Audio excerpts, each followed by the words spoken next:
Okay. Hi guys, welcome back. Welcome back. Wala pa.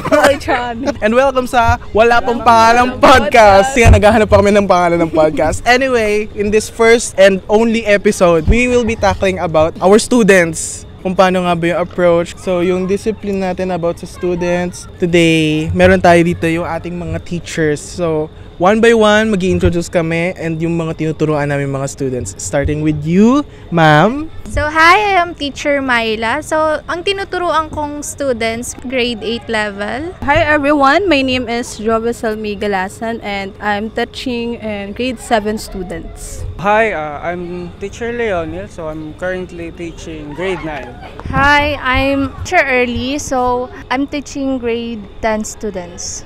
And I am Teacher Kai and I am teaching grade 10 students as well. So, yan, sa ating mga students na tinuturuan, di ba? We, as a teachers, always have to practice how to discipline our students. Correct, di ba? Marami tayong dinidiscuss na subjects for them. So, we need to apply at least these three important disciplinary approaches. Mag-ano tayo ng topic, no? Kung para doon na tayo iikot. So, yung topic natin is about disaster preparedness plan. So, paano nga ba natin siya ma-integrate, no, through those three disciplinaries? Siguro ako I'll start with it. Kasi sa akin, siyempre sa mga students ko, I know that they are grade 10, they're already learned about science and also about being aware of earthquakes. So, I would love them to learn more about it, no? I would love to encourage them with their classmates, even outside of school. That's one approach. Actually, pwede mo rin silang bigyan ng mga activities na mga activities. Related doon. And related din sa ibang subject. And then yung practice, mga drills. That's one way, di ba? Parang fino-focus natin yun sa, saan ba? Safety aspect. Ano bang subject nagpo-fall yung safety? Pwede rin siya sa physical education. Oh, pwede rin, no? Mga drills, the cover and hold. Okay, so yun. We have that one, which is multidisciplinary. Okay, another one. For inter. Sige, sino sa inter? Pasok dyan yung collaboration, no? Yes. Like, ICT tools. Diba, pwede silang gumawa ng mga creative design para maging informative lalo yung gagawin nilang action plan or yung guide dun sa disaster preparedness. Ito, wait, teacher, may tanong ako. Diba, pag sinabi natin interdisciplinary, parang nag-combine sila ng mga subjects. Ano ba yung mga kailangan natin mga combine ng mga subjects? I think for me, kasi I'm also PE teacher, so meron din, isa din sa mga ginagawa ko ngayon is magturo ng CPR. Kasi meron siyang survival skills as well na meron din siyang physical health. Physical education and health education. Ayan, Iba't ibang subject pero iisa lang. Yes. Activity combination na siya ng one activity. Kumbaga yun yung ibig sabihin sa yun ng interdisciplinary approach, no? Tama naman. So, Moving the on. third or yung last is the transdisciplinary. Transdisciplinary. Would you like to ma'am? Yes. So, since grade 7 yung tinuturuan ko, so magbibigay ako ng simple definition. So, when we say transdisciplinary approach, it's more on contextualization and applications. As a teacher, siguro ang activities na ipapagawa ko sa kanila, students can create posters, Art and design. Yes, parang approaching na. Kasi syempre student sila, kailangan nila na makikita ng visual. And then, ano pa? Parang so, infographics.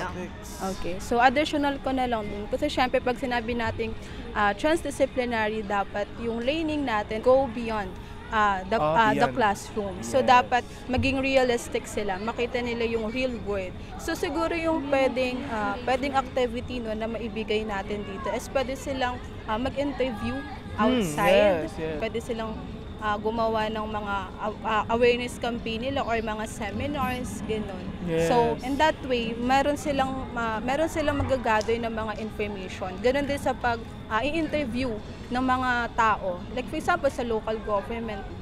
Kahit sa mga barangay. Ayun, yung mga barangay lang doon. Makakakuha na sila agad doon ng idea nila on how to have disaster preparedness plan. Yes. Okay, so we've learned about, ano ulit yan? Multidisciplinary interdisciplinary, and then transdisciplinary approaches. Ayan, so when we come back, we will have some questions for our teachers here. So magbabalik kami. Bye!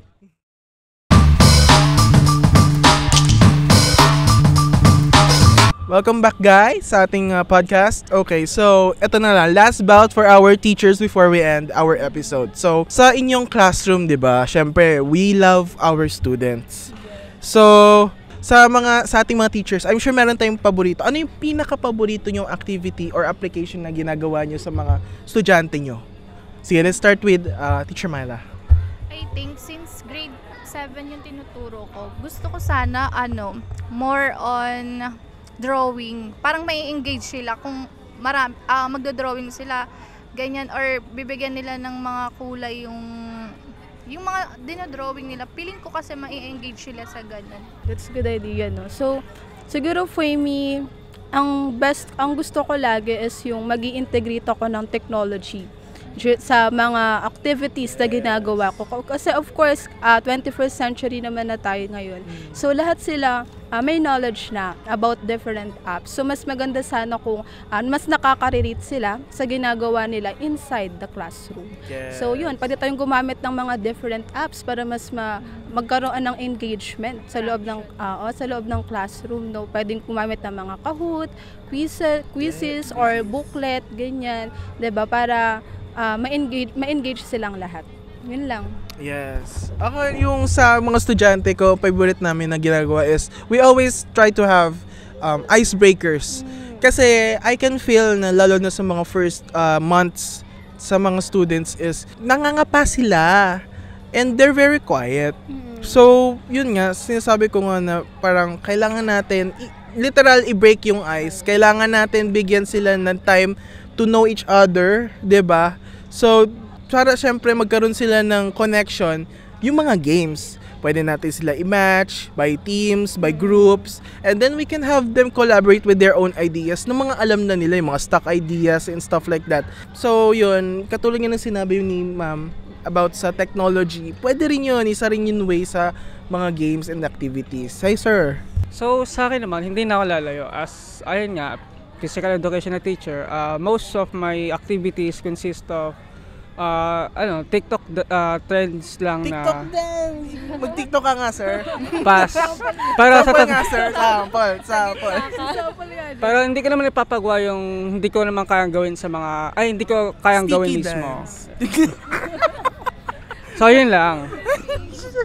Sa akin siguro, magpo-focus ako sa mga students when it comes to their art skills. Yes. Since, di ba, pwede din pumasok yung like katulad sa grade 7 students, di ba, drawing, para maging creative, di ba, makita. Arts, Yes, diba? makita na kung gaano ka-creative yung mga students and maging informative pa yung gagawin nila. And I think papasok din doon yung, just like what you said, yung about sa ICT tools, technology.